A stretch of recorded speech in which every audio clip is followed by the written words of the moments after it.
This is the story of 101 Dalmatians. You can read along with me in your book.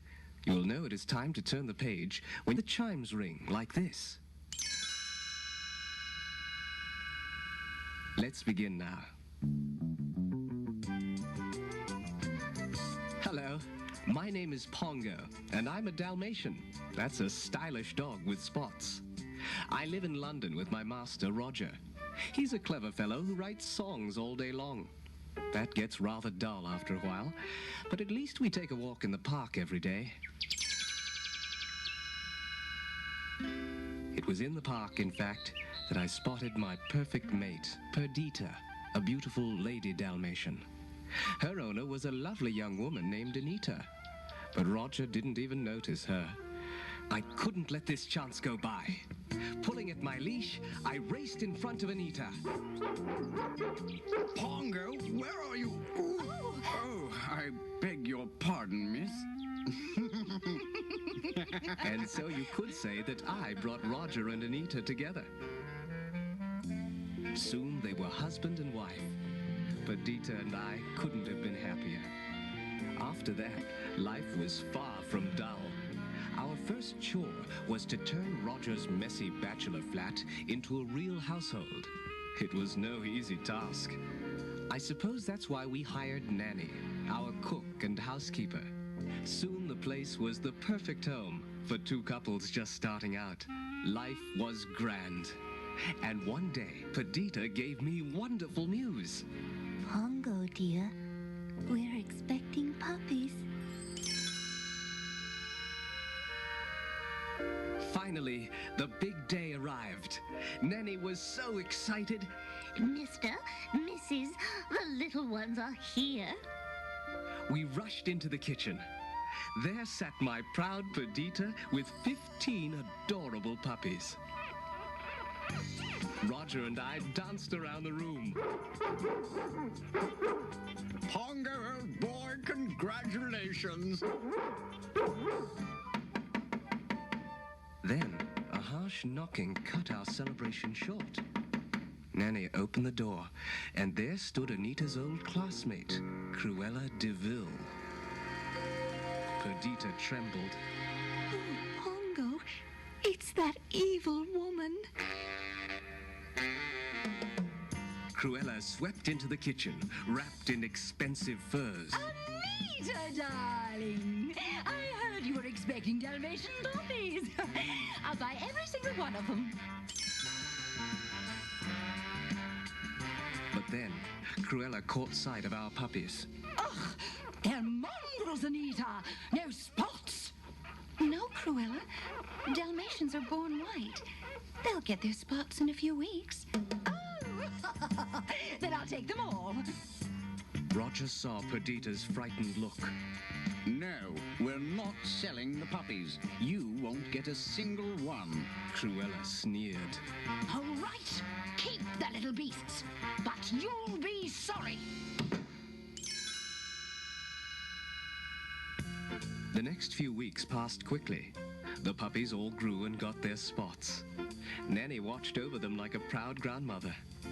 Each puppy was different from the others. Rolly was always hungry. Lucky got into mischief. Penny and Patch were never apart.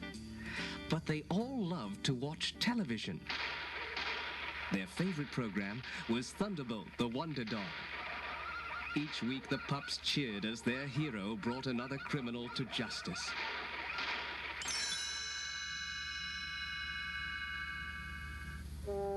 One winter evening, Anita, Roger, Perdita, and I went for a walk in the park. The puppies were left at home under the watchful eye of Nanny. While we were gone, two suspicious-looking men knocked at the door. Excuse me, madam.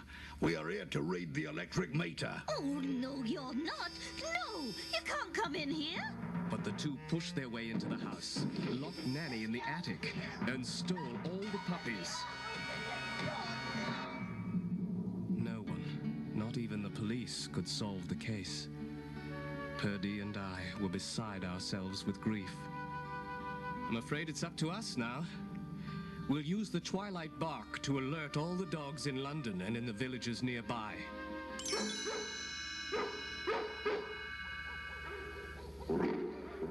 My message passed from dog to dog over the city and through the towns.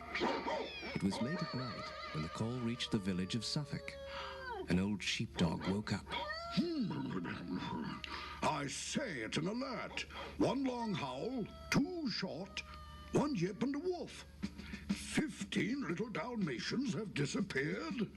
Sergeant Tibbs, the cat, sprang to attention. Colonel, sir, 2 nights past, I heard puppies barking at the old DeVille mansion. Well then, you'd better do some scouting. On the double, Tibbs. Righto, sir. Sergeant Tibbs approached the crumbling mansion. Cautiously, he peeked through a dusty window. I was right. Dalmatian puppies. But there are more here than 15.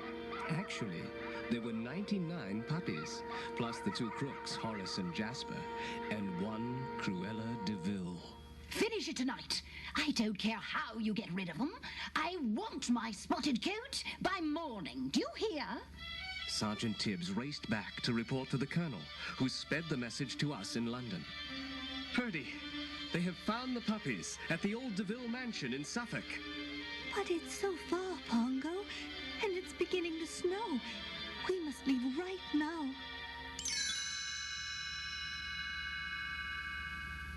Meanwhile, Sergeant Tibbs returned to the DeVille mansion.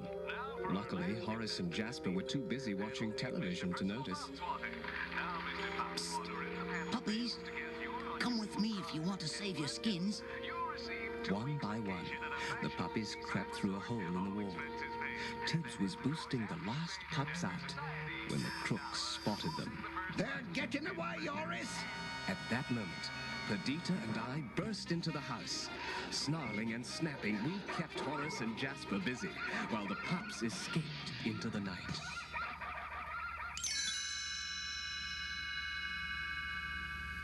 We all headed for the Colonel's old barn, where Purdy stared at the dozens of extra puppies.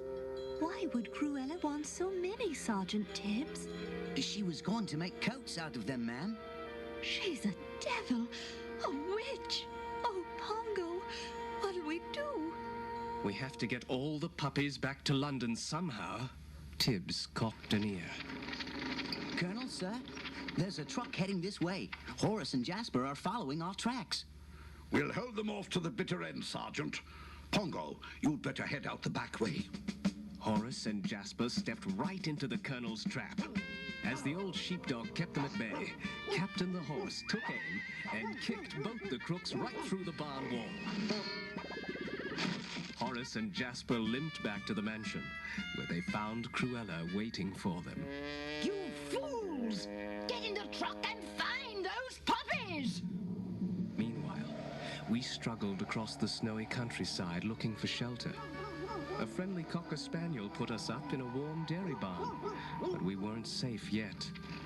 We heard the crook's truck driving by. Perdita was worried. They're looking for us, Pongo. I don't know how we're going to slip past them. Happily fed, the puppies began to play in a pile of coal. Perdita gasped. Why, Pongo, they're all black. Purdy, what a great idea!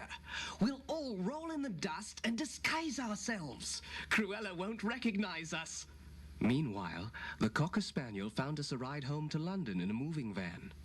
Purdy and I were loading the puppies into the van when Cruella drove by.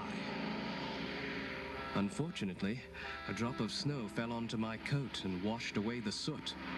Cruella saw me and slammed on the brakes. It's the Dalmatians! I tossed the last puppy into the van, just as Cruella raced after us. You little beasts! You can't get away this time! Ranting and raving, she lost control of her car and crashed. Cruella crawled out of the wreck. My goat! My beautiful spotted goat! It's gone forever! Oh! We were safe at last, and on our way back to London. That evening, Roger heard a scratch at the door. Anita, come here. The puppies are back. Oh, Roger, how wonderful. But there are so many. What will we do with them all? We'll keep them. Roger was so happy, he sat down at his piano to compose a song. Let's see. 99 puppies, add Pongo and Perdita, and that makes 101 Dalmatians. Just think, Anita, we'll buy a big place in the country and start a Dalmatian plantation. And that's exactly what we did.